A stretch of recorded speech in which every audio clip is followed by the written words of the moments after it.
Bonjour à tous et bienvenue dans Capsule Club. Chaque fan de Dragon Ball qui se respecte connaît déjà Bardock, le père de Sangoku, le Saiyan trop badass avec son petit bandana et qui a voulu se révolter contre Freezer mais en vain. En revanche, très peu de gens savent qui est la véritable mère de Sangoku et comme par hasard quel hasard c'est bizarre, c'est exactement ce que je vais vous révéler maintenant.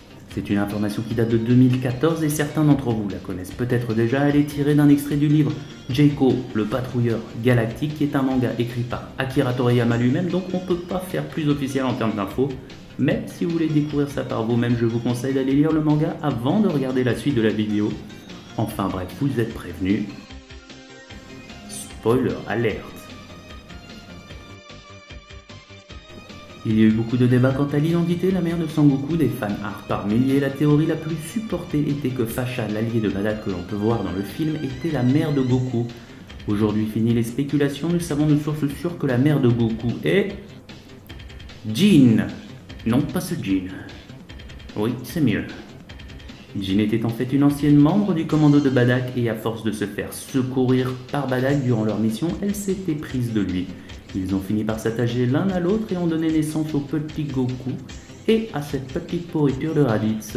Leur relation amoureuse et leur complicité est par ailleurs un attrait exceptionnel dans le monde des Saiyans qui sont normalement un peuple de guerriers.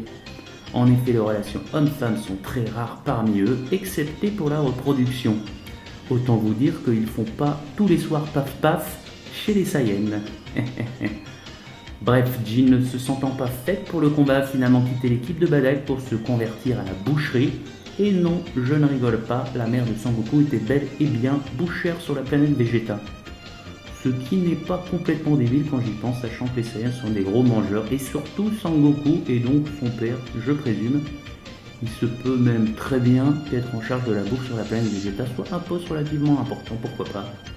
Mais c'est peut-être tout simplement aussi une façon de montrer qu'elle veut bien s'occuper de sa petite famille. Jean est d'ailleurs décrite par Toriyama comme une femme très douce et gentille, contrairement à la plupart des Saiyans, et on peut notamment retrouver ses traits de caractère chez son fils, mais aussi et surtout ses petits-fils, Sangoten et Sangohan. On observe d'ailleurs une forte ressemblance entre Jean et Sangoten au niveau de la coupe de cheveux. Regardez-moi ça, c'est sa grand-mère, le doute n'est pas permis. Malheureusement, Jean est sur la planète Vegeta lors de sa destruction par Freezer et c'est ainsi qu'elle périra comme la majorité des siens. Mais quelque chose me dit que sa mort ne restera pas longtemps impunie. Merci d'avoir regardé cette vidéo, n'hésitez pas à commenter et à donner votre avis. Quant à moi, je vous dis à plus tard pour la suite, dans le prochain épisode.